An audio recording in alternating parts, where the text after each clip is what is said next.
Bismillahirrahmanirrahim. Assalamualaikum warahmatullahi wabarakatuh. Salam sejahtera. Salam Malaysia Madani kepada semua. Saya perkenalkan diri saya. Saya Dr. Razila binti Abu Kamarudin daripada Institut Pendidikan Guru Malaysia, APJM KPM, Cyberjaya. Saya sangat bersyukur kerana dapat bersama-sama dengan cikgu-cikgu terutamanya, para pensyarah dan juga para pelajar IPG yang dikasihi serta pengamal digital yang dirahmati Allah sekalian. Harapan saya agar ilmu yang bermanfaat ini dapat tersebar di antara kita dan akan menjadi amalan kepada kita semua lah. Saya tidak pasti berapa ramai yang bersama saya pada hari ini, tapi saya sangat berharap agar semua pengamal digital dapat manfaat daripada perkongsian inilah. Pada kali ini saya akan berkongsi satu apps yang terdapat di dalam Google, iaitu Jamboard, yang berkuasa dipakai oleh semua pengamal digital. Ya. Saya akan mulakan dengan topik perbincangan bagi tutorial ini. Ya. Dalam tutorial ini kita bersama-sama akan memberi fokus kepada Google Jamboard ini. Saya akan berkongsi apa yang saya nyatakan tadi. Kita akan mulakan dengan pengenalan, iaitu Jamboard itu sendirilah salah satu apps yang ada. Ya.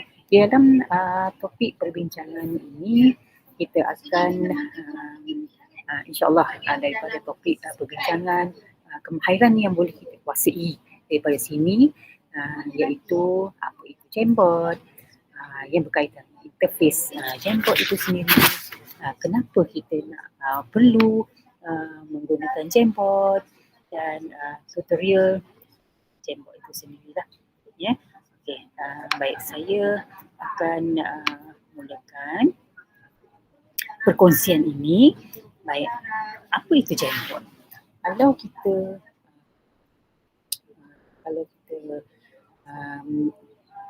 lihatlah ya istilah Jamboard itu. Ya.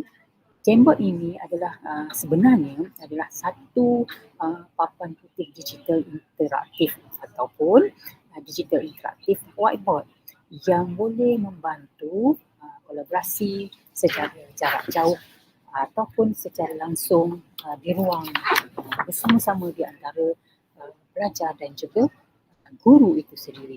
Ya.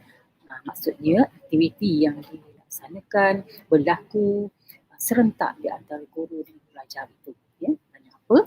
Kerana dapat membantu guru dan pelajar melaksanakan aktiviti secara kolaboratif, secara serentak seperti menyelesaikan masalah, melakar idea ataupun melukis.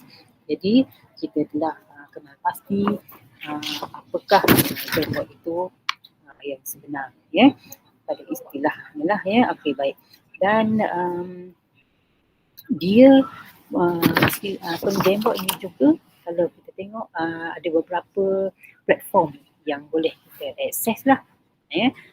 Sama ada melalui kios, melalui Jamboard tablet app, melalui Jamboard mobile ataupun Jamboard web.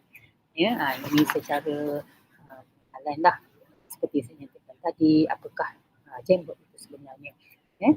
Dan kita boleh juga untuk mengenal pastinya kita bolehlah untuk menggunakan Jamboard ini, ya. Kenapa Jamboard ini perlu digunakan ataupun apa keistimewaannya kita memilih Jamboard ini, ya. Kenapa perlu menggunakan Jamboard? Kerana apa? Kerana dia menawarkan pelbagai ciri-ciri penyuntingan atau editing yang mudah digunakan, ya. Jamboard ini sangat mudah digunakan. Kita boleh menyediakan latar belakang ataupun background yang boleh digunakan untuk pelbagai tujuan. Itu terpulang kepada kita lah, apa tujuan kita untuk kita lakukan melalui platform inilah, ya. Boleh menggunakan sehingga kalau kita lihat frame yang ada dalam Jamboard ini, kita boleh gunakan sehingga 20 bingkai, ya, dalam satu Jamboard ini. Dan juga menyediakan kemudahan sharing dan akses. Maknanya kita boleh kongsi dan kita boleh akses Jamboard ini kepada ramai kenalan kita di luar sana lah. Dan ianya boleh disimpan, ya, boleh diletak di cloud storage dan sebagainya. Ya. Okay. Kalau itu salah satu keistimewaan ataupun mengapa kita memerlukan Jamboard. Kalau kita lihat kepada interface Jamboard itu sendiri, ya, ataupun item-item yang terpabit di dalam. Okay. Kalau kita tengok ya interface yang terdapat dalam Jamboard ini, apa yang terdapat di dalamnya, ya, dan kita lihat terdapat item-item yang telah disediakan, iaitu ada item pen sini, ya. Kalau kita tengok depan di pembukaan ini, dia ada background, kita boleh clear theme, dia ada pen, marker, highlighter, paintbrush yang boleh kita guna pakai untuk di dalam konsen PDP bersama belajar lah. Ya. Okay, baik, di dalamnya ada eraser dan kita boleh select apa-apa tujuan kita. Kita boleh add sticky note yang ini sangat menarik kerana apa, di dalam paparan putih ini kita hanya boleh menggunakan stiker. Stiker ini sebenarnya yang dapat menarik minat pelajar apabila kita menggunakan papan board ini, ya. Kita boleh tambah image melalui add image, kita boleh menggunakan shapes yang ada di dalam ni, kita boleh menulis melalui text box dan kita boleh menentu ataupun menunjuk arah melalui laser pointer yang ada di dalamnya, ya. Kita boleh juga menggunakan titik 3 di sini untuk download sebagai PDF dan sebagainya, dan yang penting kita dapat melaksanakan kolaboratif. Kita boleh gunakan link ni untuk share ataupun perkongsian dengan rakan-rakan ataupun pemilik pengamal digital di luar sana, ya. Okey, itu interface ya yang terdapat dalam Jamboard.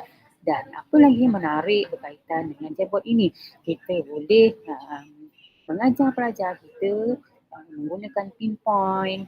Ya, kalau kita tengok peta di sini, ya, pelajar-pelajar kita boleh memilih peta-peta ini dengan pelbagai warna, pelbagai color yang disuka, ya, ataupun kita boleh menggunakan Jamboard ini sebagai gallery walk, ya, bukan setakat secara manual di lakaran luar kelas dan sebagainya, tetapi gallery walk boleh dilaksanakan melalui Jamboard juga, ya. Dan yang menarik lagi, kalau sekiranya kita menggunakan papan layar ini ataupun board ini untuk kita melaksanakan memperkenalkan satu-satu pengenalan mata pelajaran kita, ya, ataupun introduction, kita boleh menggunakan stiker yang terdapat dalamnya untuk kita perkenalkan pelajaran kepada pelajar kita sendirilah. Ya, selain daripada itu, yang menariknya melalui Jamboard ini, kita boleh menggunakan wonder wall, breakout room, group and essay dan character analysis, ya. Wonder wall yang sangat menarik di sini, ya. Okey, dan kita boleh menggunakan breakout room, ya, yang ada di dalam ini, dan kita boleh mengetahui kumpulan-kumpulan pembahagian-pembahagian yang berbentuk kumpulan dan sebagainya melalui breakout room ni lah. Dan kita boleh menggunakan essay dan character analysis ni untuk perkongsian bersama dengan rakan kita. Okey, baik. Saya sebenarnya ingin mengajak pengamal digital di luar sana untuk hands on, ya, bagaimana kita nak menggunakan Jamboard ini di dalam melalui email kita ataupun melalui kita punya inilah penggunaan, ya. Okay, baik, saya akan terus kepada hands on. Yang pertamanya saya akan berkongsi dululah macam mana saya nak menunjukkan macam mana nak menggunakan Jamboard ini. Yang pertama, kita semua telah tahulah bahawa mula-mula kita mesti menggunakan email delima itu, ya.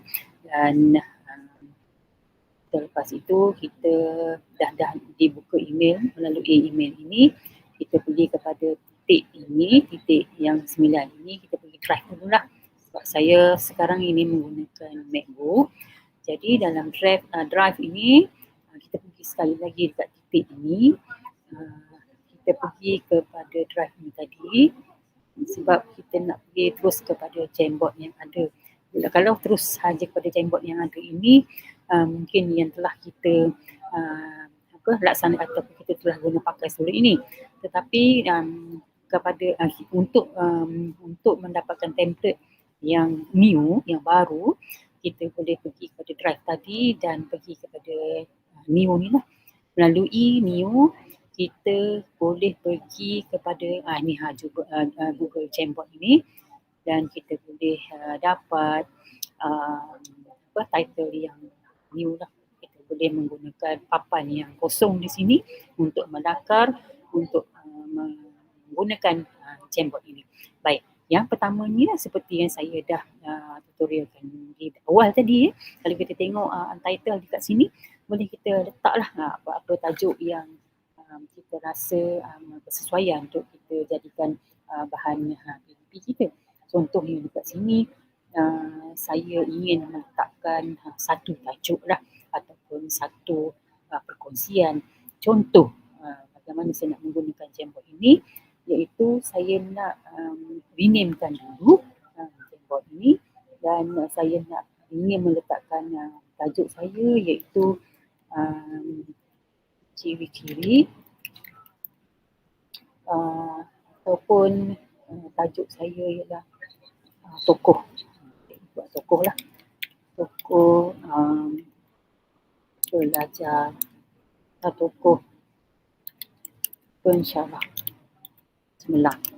Ya, ini saya cuba buat tajuk lah. Okey, dah tertera kat depan pada pada logo ataupun apps Jamboard ini, tokoh pensyarah cemerlang, ya, kat sini.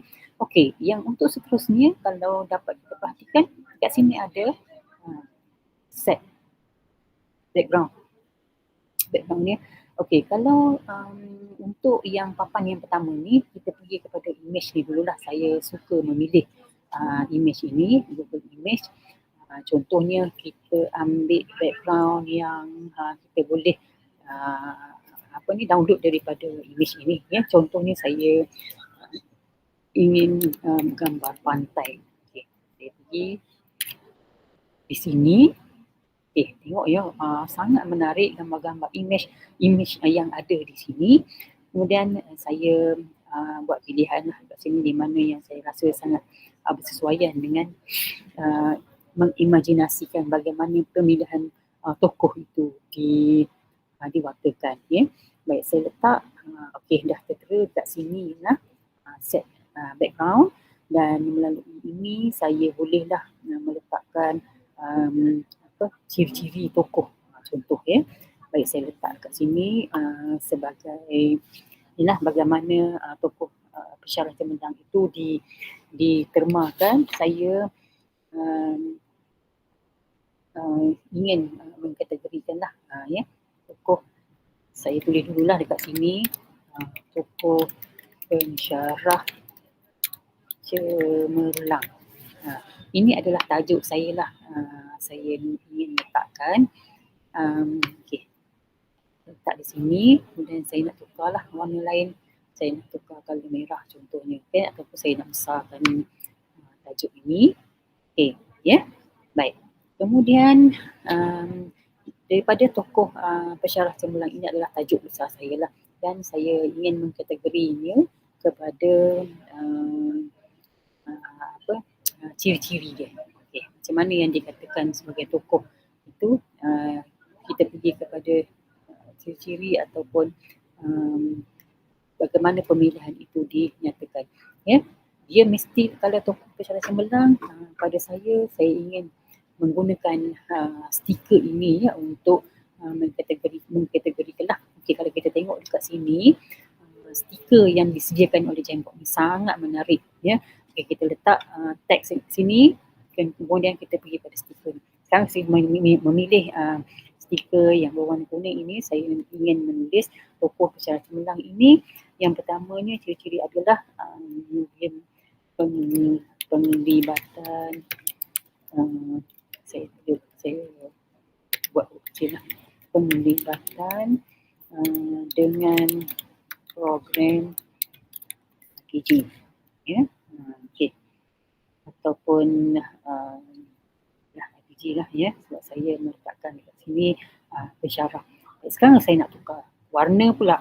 Okey, saya nak pergi teks, kemudian saya pergi lagi sekali untuk stiker ni.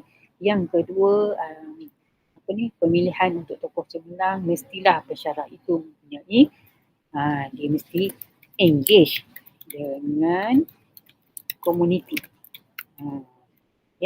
Jadi seorang pensyarah dia mesti terlibat dengan salah satu daripada pemilihan ini, baru boleh kategorikan untuk masuk kepada shortlisted pemilihan ini ya.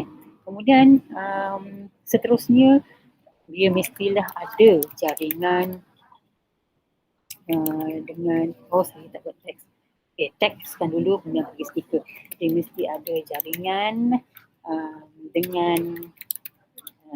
dengan negara luar, dengan luar negara. Okay, dengan luar negara. Maksudnya pensyarah ini tidak ada kolaborasi dengan pakar-pakar daripada luar negara untuk membantu pelajar-pelajar mereka lebih kreatif di dalam PDP. Ya. Kemudian saya memilih warna ini pula ya. Ini yang sangat cantik ni, warna pink ni untuk kategori seterusnya, iaitu bagaimana penglibatan pensyarah ini sebagai mentor dan bagaimana menti mereka terlibat dengan PDP ini ya. Okey, baik. Dan satu lagi yang akhir ialah pemilihan color warna ataupun warna oren ini. Saya pergi teks dulu, kemudian saya pergi stiker, dan yang akhir ialah pensyarah ini mesti ada kolaborasi dengan pentadbir. Maknanya pentadbir di IPG pensyarah itu sendirilah. Okey. Ya. Kemudian jika kita perhatikan ya, sangat menarik stiker yang telah saya pilih ini untuk kita jadikan sebagai ciri-ciri ataupun kategori pemilihan tokoh pensyarah cemerlang ini. Pulang pada kita lah nak letak di mana stiker-stiker yang cantik ini ya. Okey, lagi apa yang kita nak masukkan? Kita boleh masukkan gambar di sini supaya dia jadi lebih menarik. Itu boleh lebih menarik dengan apa yang kita cadang ni. Okey, saya pergi kepada Google Photo, Google Image. Okey, kat sini. Contoh saya nak pilih lagi ialah guru. Okay. Guru dan itulah lebih kurang macam tu untuk kita tentukan. Kita nak memilih pensyarah tadi ya, tenaga pengajar. Okey, kat sini saya ingin memilih beberapa orang pensyarah kategori yang saya nyatakan tadi lah. Sini saya boleh insert gambar ini untuk dimasukkan kat sini lah, untuk lebih menarik lagi papan kita ini ya. Okey. Okey, saya masukkan, saya boleh memilih daripada image ini pensyarah mana yang saya fikir sangat menarik untuk kita kategorikan sebagai pensyarah cemerlang itulah. Ya, saya masukkan beberapa keping gambar yang kita cuba pilih dekat sini ya. Okey. Okay, baik. Ya. Kemudian dah jadilah satu papan yang sangat menarik kepada kita, yang kita boleh kongsi ataupun boleh tunjukkan kepada pelajar-pelajar kita bagaimana dijadikan sebagai apa yang saya sebutkan tadi sebagai introduction ataupun sebagainya lah ya. Itu terpulang kepada apa yang kita inginkan Okey, kita pergi kepada papan yang kedua. Contohnya kategori pemilihan. Okey, sekarang saya nak pilih background dulu. Saya nak pada papan yang pertama tadi saya memilih background yang saya tentukan daripada image, download daripada image ini. Tapi pada kali ini saya nak pilih yang dah tersedia kat sini. Ya, okey, saya pilih kali ini lah. Saya pilih yang ini. Kemudian saya gunakan teks ini untuk saya masukkan lagi unsur-unsur yang boleh boleh menjadikan pemilihan pensyarah ini lebih menarik lah. Ya, sekarang saya ingin masukkan faktor yang kedua iaitu kategori pemilihan. Kategori pemilihan syarah. Ya, pokok inilah. Okey, sekarang saya ingin juga menggunakan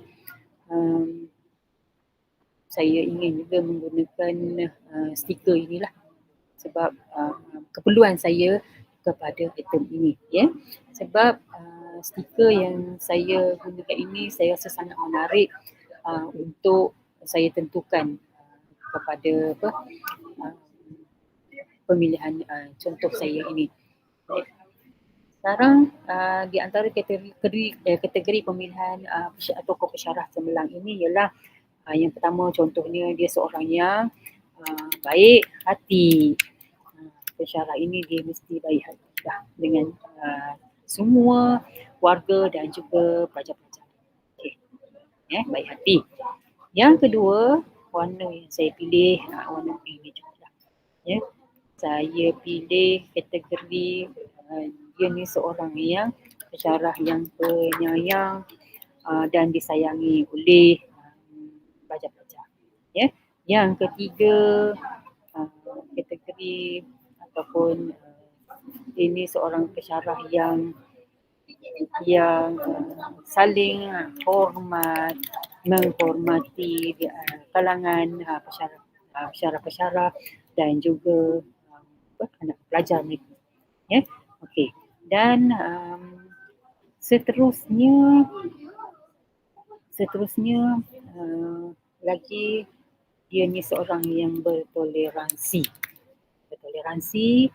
dan maknanya tidak kira waktulah, boleh membantu sesama rakan atau pelajar-pelajar yang ingin memerlukan bantuan dia. Ya. Okey, kalau kita tengok item-item yang ada di sini, ini kita menggunakan